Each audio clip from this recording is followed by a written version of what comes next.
Chairman থেকে প্রধানমন্ত্রী পর্যন্ত জবাবদিহিতা নিশ্চিত করতে হবে, তারেক রহমান। বিএনপির ভারপ্রাপ্ত চেয়ারম্যান তারেক রহমান বলেছেন, আওয়ামী লীগের সময় কোনো ক্ষেত্রেই জবাবদিহি ছিল না, কিন্তু আমরা দেশে জবাবদিহিতার পরিবেশ তৈরি করতে চাইছি। চেয়ারম্যান থেকে প্রধানমন্ত্রী পর্যন্ত সবাইকে জবাবদিহিতার আওতায় নিয়ে আসতে হবে।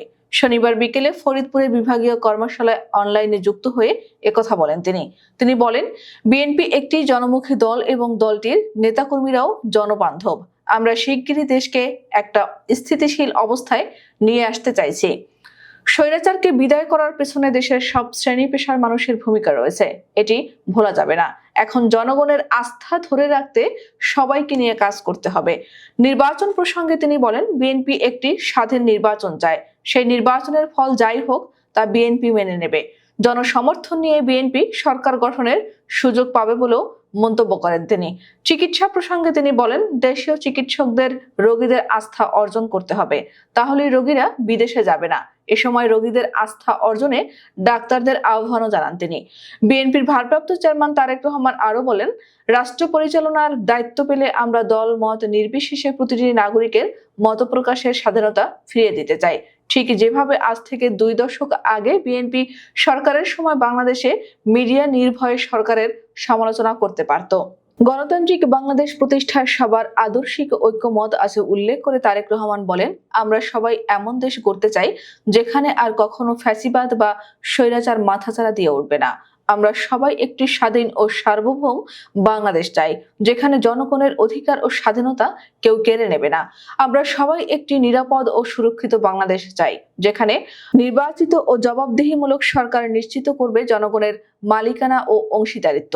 তিনি বলেন, শেখ হাসিনার ফ্যাসিবাদের সময় আমরা তথাকথিত উন্নয়নের রাজনীতি দেখেছি, কিন্তু পতিত সেই রাজনীতির ভিত্তি ছিল দুর্নীতি, দুঃশাসন ও দুর্বৃত্তায়ন।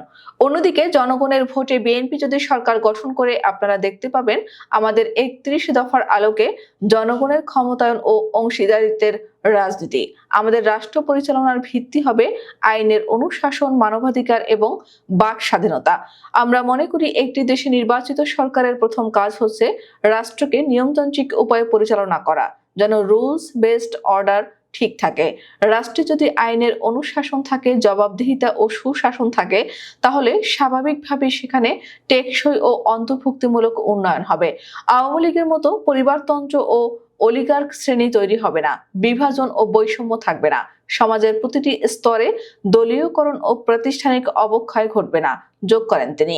তারেক রহমান আরো বলেন, আমরা যদি একটি রুলস বেসড রাষ্ট্র কাঠামো নিয়ে আসতে পারি, সারা পৃথিবী থেকে প্রাইভেট ইনভেস্টমেন্ট ও প্রাইভেট ক্যাপিটাল নিজ গতিতেই বাংলাদেশে আসবে। আমাদের পাবলিক সেক্টরের সাথে কাঁধে কাঁধ মিলিয়ে কাজ করবে, দেশের উন্নয়ন ও উৎপাদনে ভূমিকা রাখবে। তিনি বলেন, আমরা নিশ্চিত করতে চাই আগামীর বাংলাদেশ আর কোনো ব্যক্তি, এমনকি প্রধানমন্ত্রীও স্বেচ্ছাচারী হয়ে ক্ষমতার অপব্যবহার করতে পারবে না।